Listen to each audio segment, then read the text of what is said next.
Sir आपसे एक question है। एक समय था जब वैशाली के हाजीपुर में बाग दुल्हन में आपके यू लाइक मैथमेटिक्स के नाम से कैंपस चलती थी, जो कि हाजीपुर के सबसे बड़ी कैंपस में गिनती आती थी।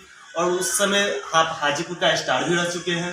आपका बैच लगभग 1000-1500 का चलता था, जिसमें कि एक हाजीपुर के लिए बहुत बड़ा मायने रखती है। उस समय सबका बैच इतना का लगभग नहीं चलता था। आप हाजीपुर के स्टार रहते हुए भी आपका एक शिकायत समझिए तो की है बच्चों के प्रति कि आपने हाजीपुर को अटेंडेंस छोड़कर पटना शिफ्ट क्यों हुए।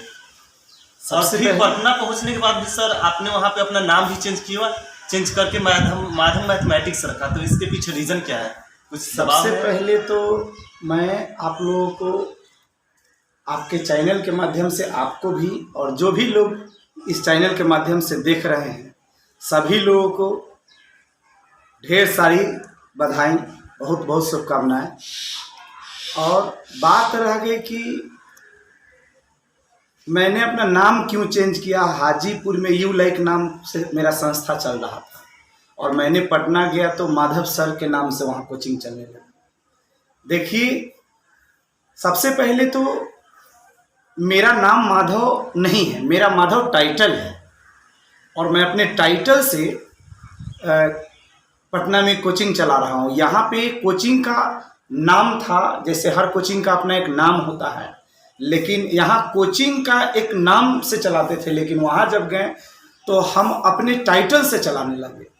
मेरा टाइटल है माधव, ना कि मेरा नाम माधव है। सर तो आपका तो यू लाइक यहाँ का ब्रांड था और काफ़ी इस पर आप मेहनत भी किए। सुने कि आप बहुत पुराना खिलाड़ी हैं, आप 14 साल पहले से भी पढ़ा रहे हैं और आपका एज भी ये नहीं लग रहा है कि आप 14 साल से पढ़ा रहे हैं। आप बार बार दावा करते हो कि हम सर 14 साल पुराना पढ़ा रहे हैं और एक रिक्शा चालक को भी मैथ सिखा रही है। आपके ऐड में कहीं हमने देखा है। ऐसा बात नहीं है कि मैं 14 साल जो बोल रहा हूँ गलत बोल रहा हूँ। जैसा कि आप ही बता रहे हैं कि हम एक पॉपुलर, जैसे कि वैशाली जिला में मेरा इंस्टीट्यूट पॉपुलर था, एक बैच में 1200 बच्चे पढ़ते थे। हाँ सर, उस समय हम लोग इंटर का विद्यार्थी थे और वहाँ पे सर ये भी देखते थे कि बाग दुल्हन में जब आपकी छुट्टी होती थी तो पूरा कैंपस में समझिए कि पूरा जाम सा लग जाता था। तो जब इतने लोग हमको जान रहे हैं तो इस चैनल के माध्यम से बहुत सारे लोग को ये भी पता होगा कि रियल में मैं इस फील्ड में 15 वर्षों से हूँ। ऐसा नहीं कि मैं गलत बोलता हूँ। मेरा बहुत सारा विद्यार्थी भी इस वीडियो को देखेंगे तो उनको लगेगा कि ना सर सही बोल रहे हैं, ताकि बहुत सारे बच्चे वीडियो देखने के बाद उनको लगेगा कि ना सर से तो हम 2008 में पढ़े हैं, कुछ बच्चे 2007 में भी हमसे पढ़े हैं, 2009 में, तो देखेंगे तो उनको लगेगा कि नहीं सर रियल में इस फील्ड का बहुत पुराना और अनुभवी खिलाड़ी है। और बात रह गई कि मैंने हाजीपुर से पटना क्यों गया। हाजीपुर से पटना जाने, हालांकि वैशाली की धरती पर मेरा इंस्टीट्यूट सबसे ज़्यादा चलता था, आप सही सुने हैं और सब लोग जान रहे हैं, ऐसा नहीं कि मैं बोल रहा हूँ। लेकिन मैंने एटेंडम यहाँ छोड़कर वहाँ क्यों गया। एटेंडम नहीं छोड़ा था। पहली नंबर बात है कि मैंने यहाँ टोटल कोर्स करवा दिया था।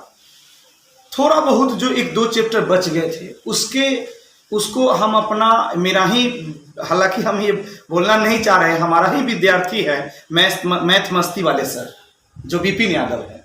हाँ सर, हमने कई वीडियो में आपका सर इंटरव्यू में देखा था, कई वीडियो में कि मैथ जो विपिन सर है आप किसी से खुद। हालांकि मैंने आज तक कभी और कहीं नहीं किसी को बतलाया कि विपिन मेरा विद्यार्थी है। आज मैं आपको पहली बार कह रहा हूँ कि जो मैथ मस्ती वाले विपिन यादव है, जो अभी मुखिया बने हैं, वो मेरा ही विद्यार्थी है। अच्छा सर, उतना वीडियो भी हम आपका देख चुके हैं, लेकिन आपसे मैंने कभी नहीं, आज तक किसी को नहीं कहा कि मैथ मस्ती वाले विद्यार्थी हैं मेरे विपिन जी। लेकिन जब मैं हाजीपुर से पटना जा रहा था तो लास्ट में जो 2-4 टॉपिक बच गए थे, उस समय विपिन समस्तीपुर में पढ़ा रहा था और वहाँ उसका काफ़ी छोटा बैच चल रहा था। 50-60 बच्चे का बैच, 50-60 बच्चे पढ़ा रहे थे बैच में। तो मैंने विपिन को बोला, और विपिन को हम बहुत प्यार करते हैं इसलिए कि विपिन, अब तक मैंने जितने भी विद्यार्थी को पढ़ाया है, आज हम 15 वर्षों से पढ़ा रहे हैं और इस 15 वर्ष के दौरान में हजारों बच्चे हमसे पढ़कर सफल हुए हैं, सरकारी नौकरी तक गए हैं। और हजारों विद्यार्थी हमारा हम कहते हैं कि बिहार का कोई ऐसा शहर नहीं है जिसमें मेरा विद्यार्थी नहीं पढ़ा रहा हो। बिहार से बाहर भी, यूपी में है ना, झारखंड में, बंगाल में हमारा शिष्य पढ़ा रहा है, लेकिन बहुतों शिष्य हैं हमारे, लेकिन सबसे काफ़ी और प्रिय शिष्य मेरा विपिन है। विपिन को मैं बहुत प्यार करता हूँ, और हमको जहाँ तक लगता है कि अगर मेरा सबसे ज़्यादा कोई कॉपी किया है, मतलब जो सबसे ज़्यादा हमारा कोई नकल किया है पढ़ाने का, तो मेरा शिष्य, मेरा प्यारा शिष्य विपिन ही किया है। और इसीलिए हमको बहुत पहले ही बात पता चल गया था कि विपिन मेरा सबसे बेस्ट कॉपी किया है, मतलब हमारा सबसे अच्छा विद्यार्थी है। चलिए सर। और यही वजह से मैंने विपिन को, जब पटना जा रहे थे तो विपिन को हम यहाँ 1200 का बैच चलती थी उस समय, एक बैच में 1200 बच्चे रहते थे, सब जानते और वो कोचिंग हम विपिन को दे दिए कि विपिन तुम चलाओ इस कोचिंग को। अब हम अपने आप को आजमाने पटना जा रहे हैं कि हम सिर्फ लोकल जिला में ही पढ़ा सकते हैं कि राजधानी में भी पढ़ा सकते हैं। और जब मैं पटना गया तो मैं पटना का जो सबसे बड़े स्टार टीचर राठौर जी हैं, जो पटना का ही नहीं पूरी बिहार का सबसे बड़े स्टार टीचर है, मैं उनके बगल में कोचिंग खोला, उनके कैंपस के बगल में एकदम उनका, जहां उनका ऑफिस ये और मेरा ऑफिस ये, एकदम उनके बगल में खोला, ताकि मैं अपने आप को आजमाना चाहता था कि हम में वो क्वालिटी है कि नहीं कि मैं पूरे बिहार में स्टार बन सकूं, है ना। मतलब अपने आप को सीधा कहिए कि हम आजमाना चाहते थे कि हम एक हाजीपुर में ही पढ़ाने लायक है, एक राजधानी में भी पढ़ाने लायक है। इसीलिए मैं गया तो वहाँ पे जो सबसे बड़े स्टार टीचर थे राठौर जी, उनके बगल में खोला, और खोलते खोलते 2 से 3 महीना होते होते मैं पटना में फेमस हो गया। जो कि पटना के बहुत सारे टीचर हमको कहते भी थे कि सर आप जितना जल्दी पटना में पॉपुलर हुए हैं, इतना जल्दी कोई टीचर पॉपुलर नहीं हुआ है। जो आज बरसों से पढ़ा रहे हैं उनका भी लोग नाम इतना जल्दी नहीं जाना है जितना जल्दी आपका नाम जान गया। और क्या कहें, बुलंदी तो वहाँ भी मैंने छू दिया। जैसे हाजीपुर में वैशाली की धरती पर मैं नंबर 1 पर चल रहा था, वहाँ नंबर 1 पर नहीं गया, मैं गलत नहीं बोलूँगा, लेकिन हम 2-3 नंबर पर आ गए थे। जैसे टॉप 10 तो दूर की बात है, टॉप 5 में हम आ गए थे पटना में। हाँ, अगर थोड़ा दिन और चांस मिलता तो हम उम्मीद करते हैं कि टॉप में भी आ सकते थे। लेकिन हुआ क्या कि कोरोना जो आ गया ना, ये जो महामारी संक्रमण का जो बीमारी आ गया, कोरोना का जो बीमारी आ गया, उसमें तो सब लोग समझ रहे हैं कि कोचिंग डैमेज हो गया। मेरा ही नहीं, सब लोग का डैमेज हो गया। सर एक बात और सुनने में आया है कि आप महुआ भी बैच ले रहे हैं। हाँ, सही सुने हैं, एकदम परफेक्ट है।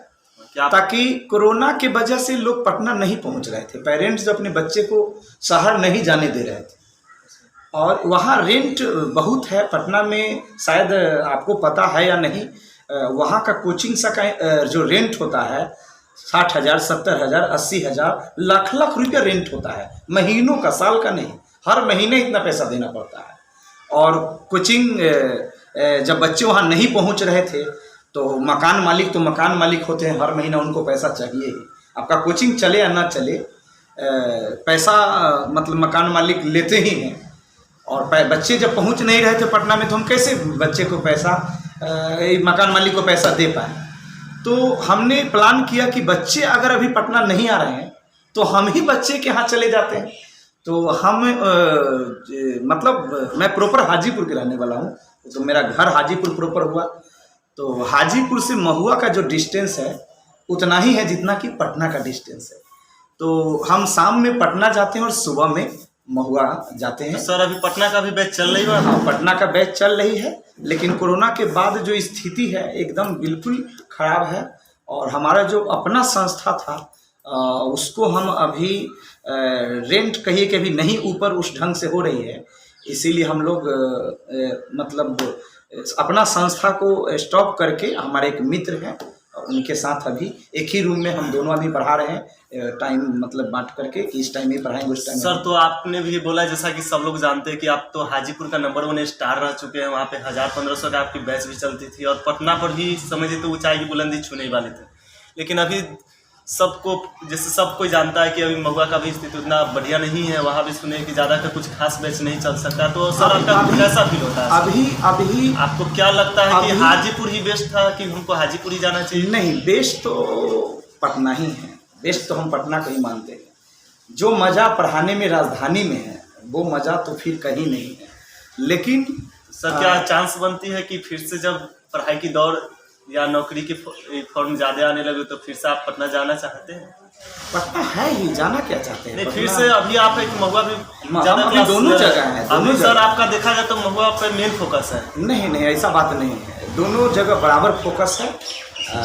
मतलब मॉर्निंग टाइम में हम महुआ की तरफ रुख करते हैं और इवनिंग में हम पटना में पढ़ा रहे हैं। और बात रह गई कि अभी पूरे देश में कोचिंग इंस्टीट्यूट का स्थिति सही नहीं है। पूरे देश में जितने कोचिंग हैं उसका स्थिति सही नहीं है। अगर कोई टीचर कहता है कि हमारा स्थिति सही है तो वो छिपा रहे हैं, ठीक है ना। रियल हकीकत है कि अभी कोचिंग जो ऑफलाइन कोचिंग है उसका स्थिति सही नहीं है। भले ऑनलाइन वाला का स्थिति सही हो, 2-4 बंदे पूरे देश में हैं। जैसे सर एक सवाल का जवाब चाहेंगे सर। आपका भी हमने भी वीडियो देखा और काफ़ी सारे बच्चों ने देखा, आपका भी एक यू लाइक मैथमेटिक्स के नाम से एक यूट्यूब चैनल चलता है, तो उसका रिस्पॉन्स कैसा रहता है सर? देखिए, सच्चाई बात है कि हम लोग आज 15 साल से ऑफलाइन पढ़ा रहे हैं। ऑनलाइन के बारे में उतना अनुभव नहीं है, जो हकीकत है वो हम बता रहे हैं। हम लोग ऑनलाइन की दुनिया में समझिए कि हम तो यूट्यूब उतना हमको उतना मोबाइल वोबाइल भी चलाने नहीं आता है, सच्चाई बता रहे हैं। हमारा विद्यार्थी विपिन ही है जो मैथ मस्ती वाले, वही हमको बोले कि सर आप हमसे पढ़कर मतलब सर आपसे हम पढ़कर इतना ऊंचाई तक चले गए और आप सर ऑनलाइन पर ध्यान दीजिए, आप एक चैनल बनाइए। विपिन हमको कई बार फोर्स किया। अच्छा, तो विपिन का स्टूडेंट रहा। हाँ, तो विपिन के ही फोर्स पर विपिन ही कई बार बताया, तो हम उसको बोले भी कि रे बउआ हमरा तो जैसे कि कैसे बनेगा वो, इससे हमको तो पता भी नहीं है कि कैसे। हमको तो मोबाइल उतने हम चलाना जानते हैं कि फ़ोन आता है, फ़ोन जाता है, व्हाट्सअप थोड़ा बहुत चलाना जानते हैं। तो वही लोग बोला कि सर आप तैयार होइए, हम जैसे कि चैनल डेवलप कर देंगे। हालांकि एक प्रशांत सर है, मेरे बहुत अच्छे मित्र हैं, रेस मैथमेटिक्स हाजीपुर में, वही हमारा चैनल को बना दिए, सिखा दिए कि सर ऐसे ऐसे वीडियो बनाइएगा। तो अभी तो हम उम्मीद करते हैं कि हम अभी सीख ही रहे हैं इस यूट्यूब के फील्ड में। हम यूट्यूब के फील्ड में भी हमको ज़्यादा अनुभव नहीं है, इसीलिए हम यूट्यूब में ज़्यादा ग्रोथ भी अभी नहीं किए हैं, जो हकीकत है। सर पहले आपका ऐड जो देखते थे वो ऐड सबसे कुछ हट के रहता था, जैसे कि मैं एक रिक्शा चालक को भी मैथ पढ़ा सकता हूँ, ये या कहिए तो अपने आप में सर एक चुनौती देते थे, जैसा कि अभी नहीं देख रहे ऐड में ये सब देता है। तो क्या आपको ऐसा कुछ लग रहा है कि एनर्जी कुछ वेस्ट हो रहा है या कुछ हौसला टूट रहा है? ऐसा तो नहीं है सर? नहीं, वैसा बात नहीं है। सबसे बड़ी बात है कि थोड़ा सा बात यहाँ ये भी है कि ये हकीकत है, सारे बच्चे और सारे टीचर भी जानते हैं कि थोड़ा भी वैकेंसी भी जब से मोदी जी आए हैं, वैकेंसी थोड़ा कम है, मतलब वैकेंसी ठीक नहीं है। वैकेंसी जब आते हैं तो टीचर और बच्चे दोनों में जुनून होता है। ऐसा नहीं कि सिर्फ बच्चे में जुनून होता है, जब वैकेंसी आते हैं तो टीचर में भी जुनून आ जाता है, बच्चे में भी जुनून आ जाता है ना। तो यही बात है। और बात रह गई कि मैं एक रिक्शा चालक को भी मैथ सिखा सकता हूँ, ये मेरा ही स्टेटमेंट है, पहली बार मैंने ही लिखा था, ठीक है ना। और ये तो मैं कैसे प्रूव करूँ, कोई क्लास करके देखेगा बच्चे वही समझ सकते हैं। लेकिन एक बात, कभी कभी एक बार और बहुत पहले एक मीडिया वाले आकर हमसे ही सवाल किए कि सर ऐसा एडवर्टाइज नहीं लिखना चाहिए, ये कोई प्रचार का तरीका नहीं है। तो मैं ये भी कहना चाहता हूँ कि मैं एक टीचर हूँ तो आप बोल दिए कि सर ये प्रचार करने का तरीका नहीं है। बहुत बड़े बड़े कंपनी जो है, जैसे पेप्सी कंपनी है, कोको कोला कंपनी है, जो भी है, पेप्सी है, थम्सअप है, जो भी है, जो कंपनी है, या फेयर लवली कंपनी है, तो देखते हैं कि ऐसे फेयर लवली लगाता है लोग गोरा हो जाता है। क्या ये हकीकत है क्या? नहीं, ऐसे लगाता है टीवी में आदमी गोरा दिखाई देने लगता है। और पेप्सी ऐसे पीता है, पहाड़ पर से एक घोटन पहाड़ पर से कूद जाता है। तो उसको भी तो ऐसे प्रचार नहीं करना चाहिए। लेकिन सर आप तो शिक्षक है, तो ऐसा आपको लगता है कि आप रियली में रिक्शा चालक को मैथ पढ़ा सकते हैं? ये तो हमको रियल में लगता है, ये तो हम एकदम अभी भी बोलेंगे, अभी भी चैलेंज एकदम हम अभी भी बोल रहे हैं कि हमारा वीडियो भी आता है, बहुत लोग वीडियो देखें और उनको कमजोर से कमजोर विद्यार्थी को मैं सिखाने का दावा करता हूँ, है ना। और बात रह गई कि इस तरह का एडवर्टाइज तो इसलिए ऐसा किया जाता है कि बहुत तो भीड़ है हर फील्ड में, कोचिंग की दुनिया में भी बहुत सारे टीचर हैं। तो कम से कम आएंगे तब तो चलिए मेरा सर, क्वालिटी को देखेंगे। बहुत बहुत धन्यवाद सर कि आपने हमारे आपको भी लिए उतना